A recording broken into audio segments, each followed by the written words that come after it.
diketahui persamaan sebuah gelombang stasioner. Y sama dengan 10 sin 5x kali cos 200T. Y dan X dalam cm, berarti ini dalam senti ya, dan T dalam sekon. Hitunglah A cepat rambat gelombang. Oke, ini mudah. Kalian tulis persamaan umum dari gelombang stasioner itu Y sama dengan 2A ini sin X itu berarti ini Kx, ini cos omega T. Jadi pasangan dari X itu pasti K. Nih, berarti nilai K-nya itu sama dengan 5. Kemudian ini satuannya per sentimeter ya, karena ini pakai senti ya. Kemudian ini satuannya si omega. Omega itu selalu pasangannya T. 200 rad per sekon. Nah, sekarang mencari cepat rambat gelombang itu mudah saja. Cepat rambat gelombang itu V.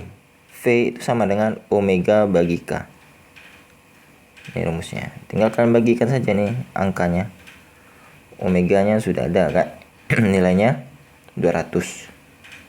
K-nya 5. 200 bagi 5 berarti 40. Ini satuannya berarti cm per sekon. Kenapa cm per sekon? Karena ini pakai senti ya.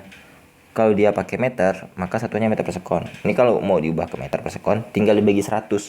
Berarti 0,4 meter per sekon. Nah, silakan pilih mau pakai meter atau pakai cm per sekon. Yang mana yang enaknya lah. Tapi biasanya sih pakai meter per sekon ya. Cuman berhubung soalnya pakai senti ya, saya biarin aja dulu dalam senti.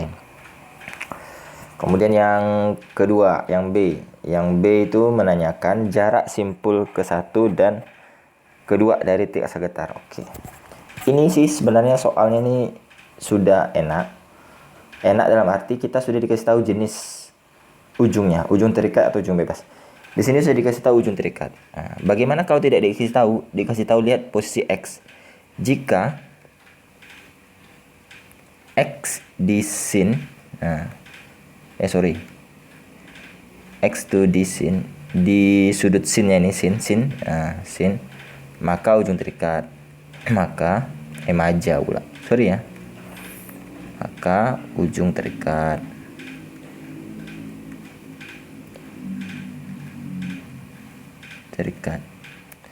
X di cos, maka ujung bebas. Nah, gitu cara membedakannya ya. Ini ujung terikat atau ujung bebas, lihat dari persamaan gelombang stasionernya. Tapi berhubung soalnya sudah baik ya, alhamdulillah kita bisa lihat kalau dia ini ujung terikat karena sudah dikasih tahu.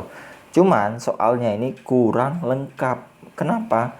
Karena pertanyaan itu dari titik asal getar. Kalau dari titik asal getar, itu kalian harus tahu berapa total dari keseluruhan gelombangnya ini, berapa panjang gelombangnya. Seluruhnya ya, bukan satu gelombang saja tapi seluruhnya.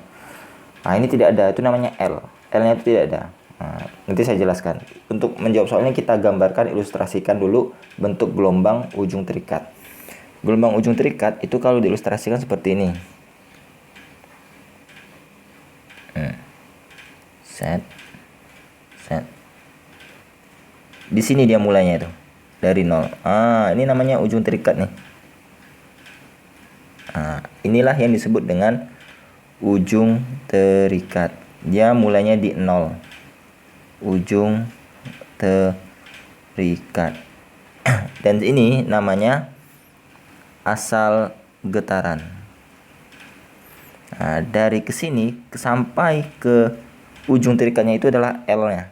L-nya ini loh enggak ada. Ini saya misalkan saja. L-nya itu sama dengan 2pi cm. Ini misal ya. Ini saya misalkan loh. Sekali lagi ini saya misalkan. Di soal ini enggak dikasih tahu nih berapa panjang keseluruhan gelombangnya nih. Jadi soalnya tidak lengkap gitu loh. Nah, kemudian simpul 1 itu letaknya di sini. Simpul 1 nih. Di sini namanya simpul 2. Di sini namanya simpul 3. Jadi perpotongan antara gelombang dengan garis horizontal itu adalah simpul. Simpul 4, simpul 5, simpul 6 gitu ya. Nah, kemudian yang ke atasnya itu namanya puncak gelombang.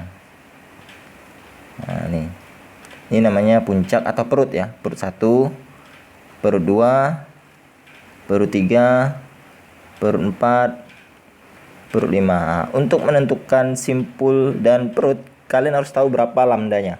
Lambda itu dari K. K itu kan 5pi ya. 5 per sentimeter ya. Maka lambdanya itu sama dengan 2pi per K. Ini rumusnya. Kalian harus tahu rumus dari lambda ya. Lambda sama dengan 2pi per K, maka nanti 2pi bagi 5. Maka lambdanya sama dengan 2 bagi 5 itu berarti 0,4 pi. Nah, sentimeter ya, karena kita pakai sentimeter di sini. Nah, lihat yang soal yang B. Soal yang B kan dia nanya simpul ke berapa nih? Simpul ke 1 dan kedua. Simpul 1 dulu. Simpul 1, simpul 1 itu 0 cm. Ini dari ujung terikatnya. Nah, dari asal getarnya, dari asal getar S1 sama dengan L dikurangi 0. Tunggu dulu, sorry. Dari asal getar S1 sama dengan L dikurangi 0. Boleh lah, L langsung kurangi 0. Berarti sama dengan 2pi kurangi 0. Berarti sama dengan 2pi cm. Nah, ini dia. Ini dengan asumsi lambda L-nya 2pi ya. Di soalnya tidak dikasih tahu berapa L-nya.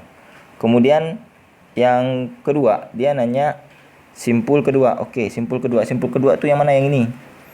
Nih, berarti dari sini ke sini. Dari sini ke sini itu berarti setengah lambda. Nah, lambda nya itu 0,4. Nah, berarti kalau logikanya ini kan dari sini ke sini itu 0,4 satu gelombang, 0,4 pi. Berarti dari sini ke sini itu hanya 0,2 pi. Ini juga 0,2 pi. Nah, itulah dia setengah gelombang namanya. Ya, simpul kedua. Simpul kedua sama dengan setengah lambda. Berarti setengah dikalikan 0,4 pi sama dengan 0,2 pi. Ini dari asal getar, dari ujung terikatnya. Jadi ujung terikatnya ini sentimeter ya. Saya lupa ngasih tahu satuannya, ini sentimeter. Nah, selanjutnya maka dari asal getarnya S2 sama dengan L dikurangi 0,2 pi. Berarti kan 2 pi dikurangi 0,2 pi.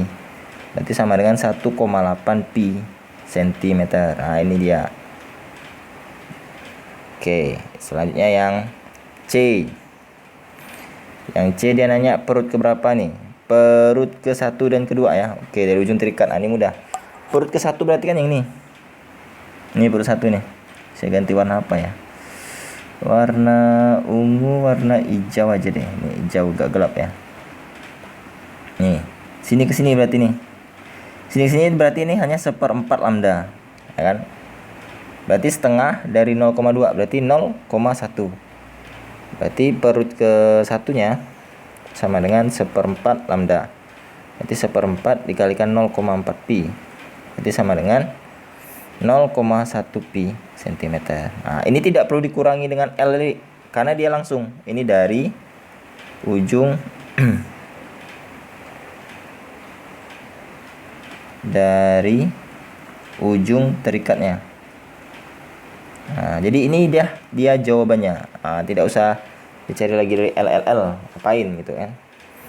Selanjutnya yang P2-nya. P2-nya itu dari mana ke mana? Dari sini sampai ke sana. Nah, ini kan setengah pi. Ini step ini 1/4. Berarti kalau kalian hitung 1/4 itu berarti ini 3/4 pi. 3/4 pi. 3/4 lambda. Nah, gitu ya. Berarti P2 itu adalah 3/4 lambda. Berarti 3/4 dikalikan dengan 0,4 pi itu sama dengan 0,3 pi cm dari ujung terdekat. Nah, seperti inilah dia cara mengerjakan soalnya ya. Cuman yang soal yang B ini loh, dia tidak lengkap soalnya. Dia harus tahu berapa panjang keseluruhan atau L dari gelombang stasioner ini itu sendiri. Oke. Sekian, semoga mudah dipahami dan dimengerti. Jangan lupa subscribe, like, dan share ke teman-temannya ya yang ingin mencari pembahasan soal ini, yang ingin tahu, yang ingin belajar. Semoga juga mudah dipahami dan mengerti. Makin tambah banyak yang tahu, makin tambah banyak yang bisa, dan channel ini makin tambah berkembang. Oke, terima kasih. Sampai berjumpa di video-video berikutnya. Dadah.